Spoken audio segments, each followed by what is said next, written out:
Donc l'année 2012 là, est une année assez difficile puisqu'elle est très contrastée avec un printemps pluvieux, un peu frais et puis un mois de juillet également un petit peu frais.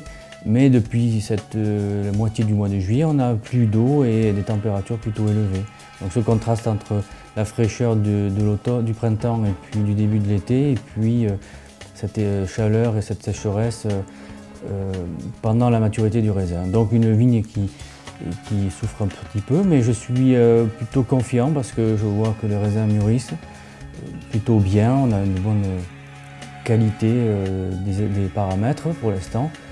On a encore la chance d'avoir du beau temps, donc d'attendre et de pouvoir espérer ramasser au fur et à mesure, selon les qualités, les parcelles, pour faire le mieux possible. Je pense que le tri cette année sera très important, mais on est habitué, également l'année dernière, ce qui ne nous a pas empêché de faire des bons vins. Ça n'est pas facile. Ça n'est pas facile car le printemps a été humide, très pluvieux, avec beaucoup de risques de maladies, de mildiou, etc. Et l'été a commencé timidement, avec un début juillet presque un peu maussade, venteux. Et puis petit à petit, l'été s'est installé et il est devenu assez chaud, très chaud même, et de plus en plus sec.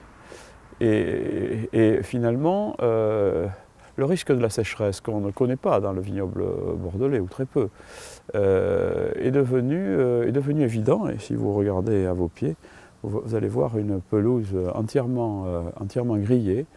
Ce que je n'ai rarement ou jamais vu à Bordeaux. Donc les vendanges ont commencé en blanc vers le 1er septembre. Donc tout début septembre, à une date presque normale. Là, on peut donner un avis sur ces premiers raisins blancs cueillis, puisque, voilà, sur les endroits précoces, les vendanges vont être finies quasiment à la fin de la semaine. C'est une petite récolte qui est visiblement assez sucrée, avec une jolie acidité. Je ne suis pas très inquiet pour la qualité des blancs cette année. Maintenant pour les rouges, on retient notre souffle. Je ne peux pas faire de pronostic.